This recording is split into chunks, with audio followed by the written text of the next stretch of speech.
नवरात्रि अंधकार से प्रकाश की यात्रा है। माँ दुर्गा के 9 रूप शक्ति, करुणा और ज्ञान के प्रतीक हैं। आइए सुनते हैं इन 9 रूपों की अद्भुत कथा। जय माता दी। शैलपुत्री की कथा। शक्ति का पुनर्जन्म। बहुत समय पहले देवी सती ने भगवान शिव से विवाह किया था। वे दक्ष प्रजापति की पुत्री थी, लेकिन उनके पिता शिव को पसंद नहीं करते थे। एक बार दक्ष ने एक यज्ञ का आयोजन किया, जिसमें उन्होंने शिव को आमंत्रित नहीं किया। सती ने यज्ञ में जाने की जिद की, लेकिन वहां जाकर उन्होंने अपने पिता द्वारा शिव का अपमान सहन नहीं किया और आत्मदाह कर लिया। शिव अत्यंत क्रोधित और शोकाकुल हुए। उन्होंने सती के शरीर को लेकर तांडव किया, जिससे सृष्टि संकट में पड़ गई। अंततः भगवान विष्णु ने सती के शरीर को अपने सुदर्शन चक्र से खंडित कर दिया, जिससे वह पृथ्वी के विभिन्न स्थानों पर गिरा और वे स्थान शक्तिपीठ कहलाए। शैलपुत्री का जन्म। सती ने पुनर्जन्म लिया, इस बार राजा हिमालय के घर में। पर्वतों की गोद में जन्म लेने के कारण उन्हें शैलपुत्री कहा गया। बचपन से ही वे तपस्विनी थी और उनके मन में भगवान शिव के प्रति गहरा आकर्षण था। उन्हें अपने पूर्व जन्म की स्मृति थी और वे जानती थी कि उनका जीवन शिव से जुड़ा है। तपस्या और विवाह। शैलपुत्री ने कठोर तपस्या की, वर्षों तक जंगलों में रहकर, व्रत रखकर, ध्यान में लीन होकर। उनकी तपस्या इतनी प्रबल थी कि देवताओं ने भी उनकी शक्ति को महसूस किया। अंततः भगवान शिव प्रकट हुए और उन्होंने शैलपुत्री को अपनी पत्नी के रूप में स्वीकार किया। इस प्रकार सती ने शैलपुत्री के रूप में पुनः शिव से विवाह किया और पार्वती नाम से प्रसिद्ध हुई। संदेश। शक्ति का आरंभ भीतर से होता है। इस कथा का गहन संदेश है, शक्ति बाहर नहीं, भीतर होती है। पार्वती जी ने अपने भीतर की शक्ति को पहचाना, उसे जागृत किया और अपने लक्ष्य को प्राप्त किया। यह हमें सिखाता है कि आत्मबल, धैर्य और समर्पण से हम किसी भी कठिनाई को पार कर सकते हैं। माँ ब्रह्मचारिणी। नवरात्रि का दूसरा दिन। माँ ब्रह्मचारिणी का नाम ही उनके स्वरूप को दर्शाता है। ब्रह्मा यानी परम ज्ञान और चारिणी यानी आचरण करने वाली। वे तप और संयम की देवी हैं, जिनका जीवन हमें सच्चे प्रेम, धैर्य और आत्मबल की प्रेरणा देता है। कथा का आरंभ। पार्वती का संकल्प। हिमालयराज की पुत्री पार्वती ने बचपन से ही भगवान शिव को अपने पति रूप में पाने का संकल्प लिया था। यह कोई साधारण इच्छा नहीं थी। शिव योगी थे, तपस्वी थे और संसार से विरक्त थे। उन्हें प्रसन्न करना आसान नहीं था। पार्वती ने अपने संकल्प को पूरा करने के लिए कठोर तपस्या का मार्ग चुना। उन्होंने घने जंगलों में जाकर वर्षों तक तप किया। प्रारंभ में उन्होंने फलाहार किया, फिर केवल पत्तों पर जीवन बिताया और अंततः निर्जल रहकर केवल शिव नाम का जाप करती रहीं। तप की देवी।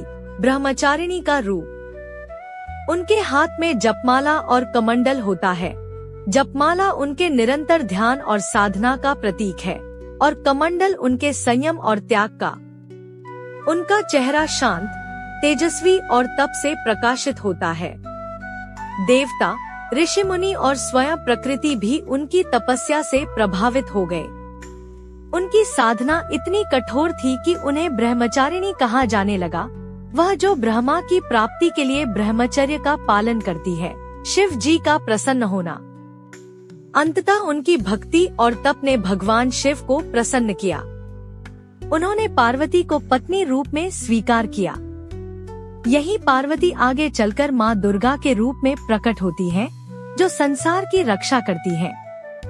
संदेश। प्रेम का सच्चा स्वरूप। माँ ब्रह्मचारिणी की कथा हमें सिखाती है कि सच्चा प्रेम केवल आकर्षण नहीं, बल्कि त्याग, धैर्य और समर्पण से प्राप्त होता है। जीवन में कोई भी लक्ष्य हो, यदि हम पूरे मन से, संयम और श्रद्धा से प्रयास करें, तो सफलता निश्चित है।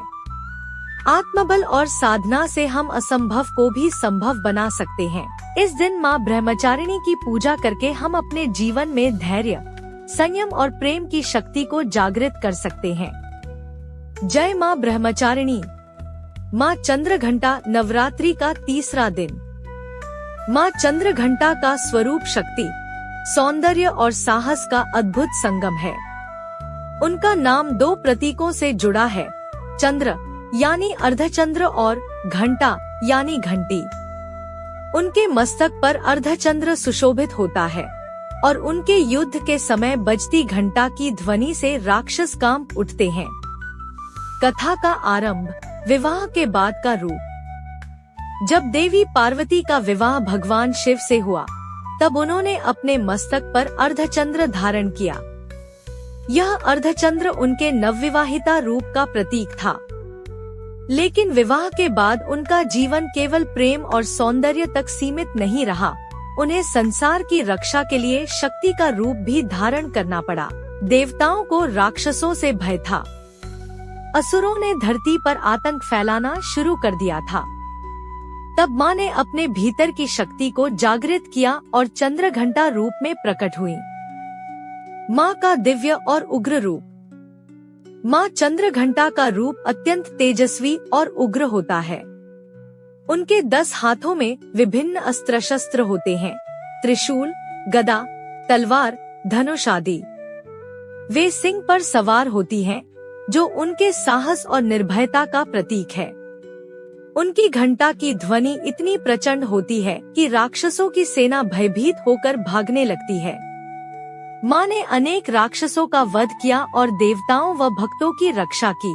संदेश, शक्ति का संतुलित प्रयोग। माँ चंद्रघंटा हमें यह सिखाती है कि शक्ति का प्रयोग केवल विनाश के लिए नहीं, बल्कि शांति और संतुलन के लिए होना चाहिए। जब जीवन में संकट आए, तो हमें अपने भीतर की शक्ति को पहचानना चाहिए और उसका उपयोग धैर्य और विवेक के साथ करना चाहिए। सच्चा साहस वही है जो दया, न्याय और संतुलन के साथ जुड़ा हो। पूजा का महत्व। नवरात्रि के तीसरे दिन माँ चंद्रघंटा की पूजा करने से भय और नकारात्मकता दूर होती है। आत्मबल और आत्मविश्वास की वृद्धि होती है। जीवन में संतुलन और शांति आती है। संदेश, शक्ति का संतुलित प्रयोग। माँ चंद्रघंटा हमें यह सिखाती है कि शक्ति का प्रयोग केवल विनाश के लिए नहीं, बल्कि शांति और संतुलन के लिए होना चाहिए। जब जीवन में संकट आए, तो हमें अपने भीतर की शक्ति को पहचानना चाहिए और उसका उपयोग धैर्य और विवेक के साथ करना चाहिए। सच्चा साहस वही है जो दया, न्याय और संतुलन के साथ जुड़ा हो। पूजा का महत्व। नवरात्रि के तीसरे दिन माँ चंद्रघंटा की पूजा करने से भय और नकारात्मकता दूर होती है। आत्मबल और आत्मविश्वास की वृद्धि होती है। जीवन में संतुलन और शांति आती है। कूष्मांडा नवरात्रि का चौथा दिन। माँ कूष्मांडा का नाम ही उनके दिव्य कार्य को दर्शाता है। कूष्मांडा का अर्थ है कुम्हड़े की तरह ब्रह्मांड को उत्पन्न करने वाली। जब सृष्टि का कोई अस्तित्व नहीं था, चारों ओर केवल अंधकार था, तब माँ ने अपनी मंद मुस्कान से ब्रह्मांड की रचना की। कथा का आरंभ। शून्य से सृष्टि तक। सृष्टि की शुरुआत से पहले कुछ भी नहीं था, न आकाश, न पृथ्वी, न सूर्य, न चंद्रमा। चारों ओर केवल अंधकार और शून्यता थी। तब देवी ने अपने तेजस्वी रूप में प्रकट होकर मंद मुस्कान की और उसी मुस्कान से सूर्य की उत्पत्ति हुई। सूर्य के जन्म से प्रकाश फैला, ऊर्जा आई और जीवन की संभावनाएं जागृत हुई। माँ ने ब्रह्मांड को आकार दिया, ग्रह, नक्षत्र, आकाश गंगा और जीवन के बीज बोए। इसलिए उन्हें सृष्टि की आदिशक्ति कहा जाता है। माँ का स्वरूप। माँ कूष्मांडा का रूप अत्यंत तेजस्वी और प्रकाशमय होता है। वे 8 भुजाओं वाली देवी हैं, जिनमें विभिन्न अस्त्र शस्त्र और जीवनदायिनी वस्तुएं होती हैं। उनका वाहन सिंह है, जो उनकी शक्ति और निर्भयता का प्रतीक है। उनके हाथों में कमंडल, धनुष, बाण, कमल, अमृत कलश, चक्र, गदा और जपमाला होती है, जो उनके सृजन, शक्ति और साधना के प्रतीक हैं। संदेश, मुस्कान की शक्ति। माँ कूष्मांडा हमें यह सिखाती है कि सकारात्मकता की एक मुस्कान से अंधकार में भी प्रकाश फैलाया जा सकता है। जीवन में जब सब कुछ शून्य लगे, तब भी आशा और विश्वास से नई शुरुआत की जा सकती है। हमारी आंतरिक ऊर्जा ही सृजन की शक्ति है। जब हम प्रसन्न रहते हैं, तो हमारे आसपास का संसार भी बदलता है। पूजा का महत्व। नवरात्रि के चौथे दिन माँ कूष्मांडा की पूजा करने से आत्मबल और सकारात्मक ऊर्जा की प्राप्ति होती है। रोग, भय और मानसिक तनाव दूर होते हैं। जीवन में नई शुरुआत और सृजन की शक्ति मिलती है। माँ स्कंदमाता। नवरात्रि का 5वां दिन। माँ स्कंदमाता का नाम 2 शब्दों से मिलकर बना है। स्कंद यानी भगवान कार्तिकेय और माता यानी माँ। वे केवल एक माँ नहीं, बल्कि एक योद्धा देवी भी हैं, जो अपने पुत्र को गोद में लेकर युद्ध भूमि में उतरती हैं। उनका रूप हमें यह सिखाता है कि ममता और वीरता साथ साथ चल सकती हैं। कथा का आरंभ। पुत्र कार्तिकेय का जन्म। जब देवताओं को तारकासुर नामक राक्षस से मुक्ति चाहिए थी, तब उन्हें बताया गया कि केवल भगवान शिव का पुत्र ही उसका वध कर सकता है। तब माँ पार्वती ने भगवान शिव से विवाह किया और उनके पुत्र कार्तिकेय का जन्म हुआ। यही स्कंद कहलाए। कार्तिकेय बचपन से ही तेजस्वी, साहसी और युद्धकला में निपुण थे। जब वे बड़े हुए, तो देवताओं ने उन्हें सेनापति बनाया और तारकासुर से युद्ध के लिए भेजा। माँ का रूप। ममता और शक्ति का संगम। माँ स्कंदमाता ने अपने पुत्र को युद्ध के लिए भेजा, लेकिन स्वयं भी शेर पर सवार होकर पुत्र को गोद में लिए युद्ध भूमि में उतरी।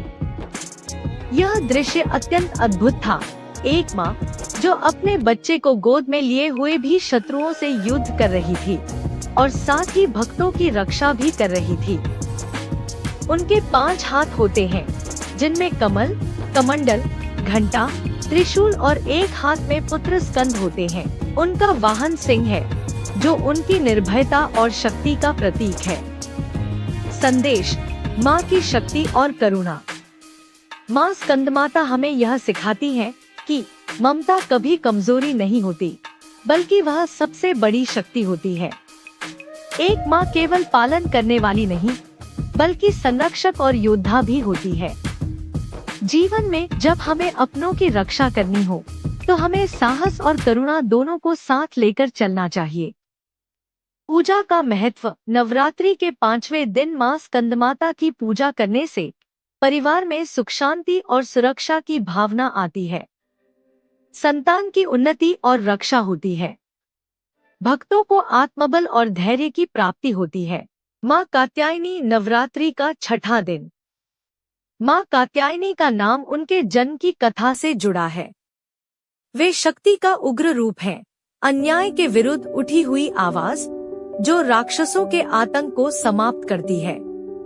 उनका रूप हमें सिखाता है कि धैर्य और सहनशीलता के साथ साथ अत्याचार के विरुद्ध संघर्ष भी आवश्यक है। कथा का आरंभ। ऋषि कात्यायन की तपस्या। बहुत समय पहले की बात है। एक महान ऋषि थे, कात्यायन। वे अत्यंत तपस्वी और शिवभक्त थे। उन्होंने देवी शक्ति से प्रार्थना की कि वे उनके आश्रम में जन्म ले और संसार की रक्षा करें। देवी ने उनकी तपस्या से प्रसन्न होकर उनके आश्रम में जन्म लिया। इसी कारण उनका नाम पड़ा कात्यायनी। महिषासुर का आतंक। उधर राक्षस महिषासुर ने देवताओं को पराजित कर स्वर्ग पर अधिकार कर लिया था।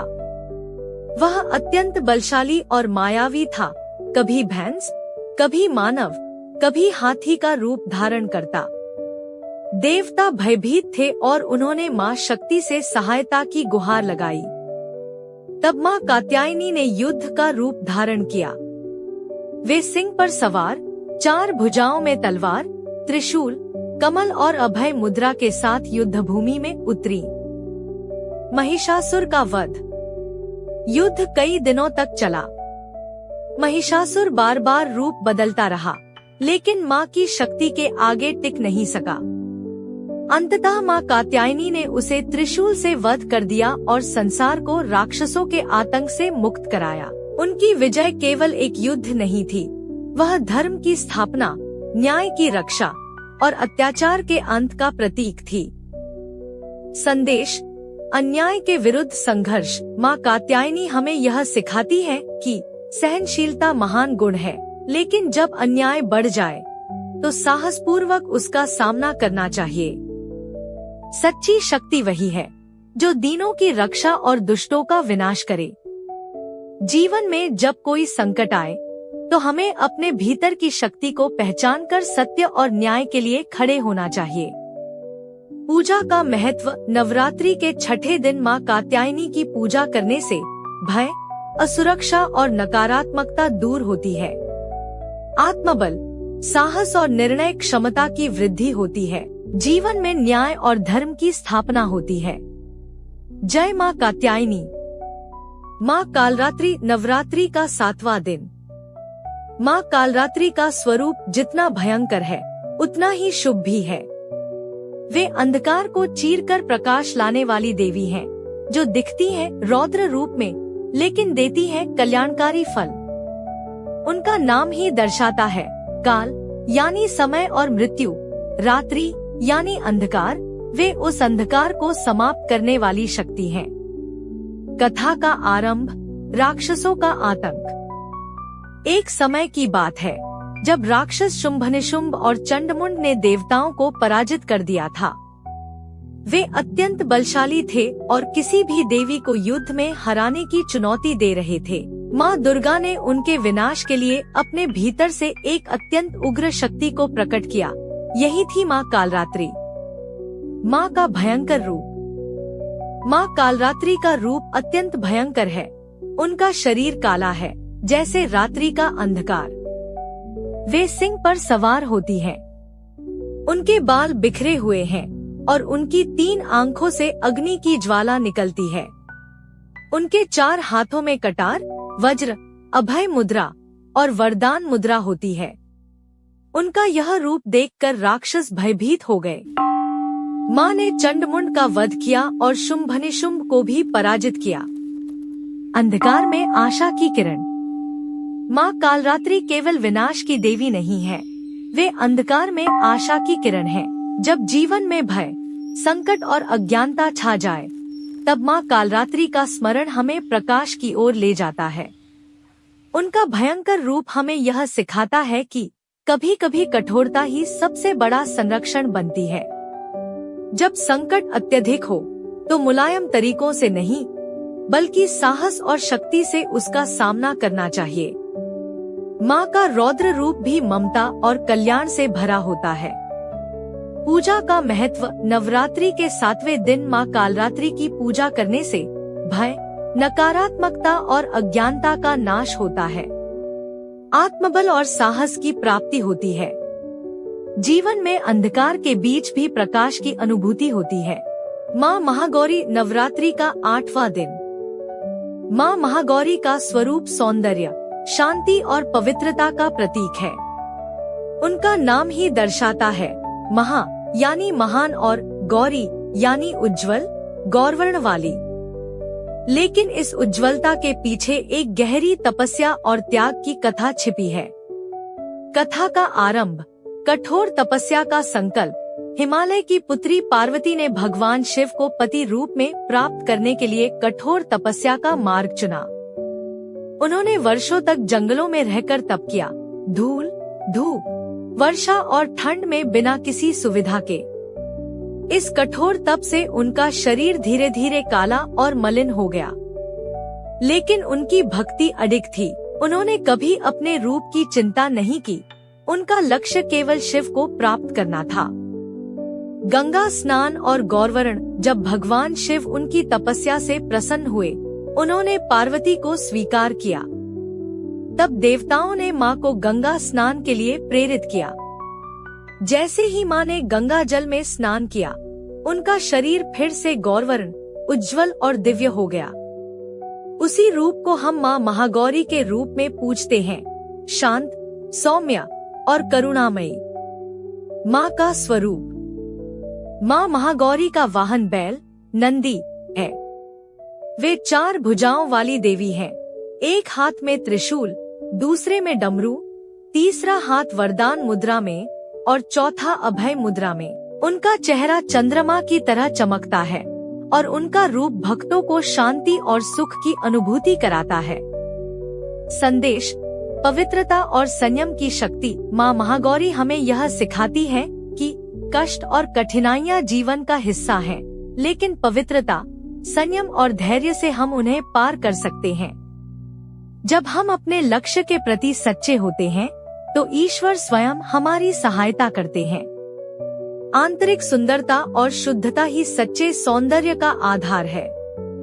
पूजा का महत्व। नवरात्रि के 8वें दिन माँ महागौरी की पूजा करने से जीवन के कष्ट दूर होते हैं, मन और आत्मा की शुद्धि होती है, सुख, शांति और सौंदर्य की प्राप्ति होती है। जय माँ महागौरी। माँ सिद्धिदात्री। नवरात्रि का 9वां दिन। नवरात्रि के अंतिम दिन पूजी जाती है माँ सिद्धिदात्री, जो सभी सिद्धियों यानी दिव्य शक्तियों को प्रदान करने वाली देवी है। उनका नाम ही दर्शाता है, सिद्धि यानी शक्ति या उपलब्धि, और दात्री यानी देने वाली। वे भक्तों को ज्ञान, शक्ति और आत्म संतुलन की सिद्धियां प्रदान करती हैं। कथा का आरंभ। ब्रह्मांड की संतुलनकारी शक्ति। सृष्टि की शुरुआत में जब देवता, ऋषि और योगी अपनी साधनाओं में लीन थे, तब उन्हें अनेक सिद्धियों की आवश्यकता थी, जैसे अणिमा, महिमा, लघिमा, गर्विता, प्राकाम्य, ईशित्व, वशित्व और कामावसायिता। ये सभी सिद्धियां माँ सिद्धिदात्री ने प्रदान की। यह वही समय था जब भगवान शिव ने माँ से प्रार्थना की कि वे उन्हें पूर्णता प्रदान करें। माँ सिद्धिदात्री ने उन्हें अर्धनारीश्वर रूप प्रदान किया, जिसमें आधा शरीर शिव का और आधा माँ शक्ति का होता है। यह रूप दर्शाता है कि सृष्टि का संतुलन स्त्री और पुरुष, शक्ति और शांति, ज्ञान और कर्म के समन्वय से ही संभव है। माँ का स्वरूप। माँ सिद्धिदात्री का रूप अत्यंत शांत, सौम्य और दिव्य होता है। वे कमल पुष्प पर विराजमान होती हैं। उनके 4 हाथों में गदा, चक्र, शंख और कमल होता है। उनका वाहन सिंह या कमल माना जाता है। उनका चेहरा तेजस्वी है, लेकिन उनकी दृष्टि करुणामयी। वे भक्तों को केवल सिद्धियां ही नहीं, बल्कि आत्मज्ञान और संतुलन भी प्रदान करती है। संदेश: संतुलन से सिद्धि। माँ सिद्धिदात्री हमें यह सिखाती है कि सच्ची सिद्धि केवल बाहरी शक्तियों से नहीं, बल्कि आंतरिक संतुलन से प्राप्त होती है। जब हम अपने भीतर के रागद्वेष, अहंकार और भय को शांत कर लेते हैं, तभी हम दिव्यता को अनुभव कर सकते हैं। ज्ञान और शक्ति का सही उपयोग तभी संभव है, जब हम स्वयं के साथ संतुलन में हों। पूजा का महत्व। नवरात्रि के 9वें दिन माँ सिद्धिदात्री की पूजा करने से साधना में सफलता मिलती है, मानसिक शांति और आत्मबल की प्राप्ति होती है। जीवन में संतुलन, समर्पण और सिद्धि का मार्ग खुलता है। जय माँ सिद्धिदात्री। माँ दुर्गा के ये 9 रूप हमें सिखाते हैं कि हर चुनौती में शक्ति है, हर अंधकार में प्रकाश है। नवरात्रि केवल पूजा नहीं, बल्कि जीवन का दर्शन है। आइए हम माँ से प्रार्थना करें कि वे हमें शक्ति दें, करुणा दें और सही मार्ग पर चलने की प्रेरणा दें। जय माता दी। अगर यह कथा आपको अच्छी लगी तो कृपया लाइक करें, कमेंट में जय माता दी लिखें और हमारे चैनल को सब्सक्राइब कर बेल आइकन दबाएं, ताकि अगली कथाएं आप तक समय पर पहुंचे। जय माता दी।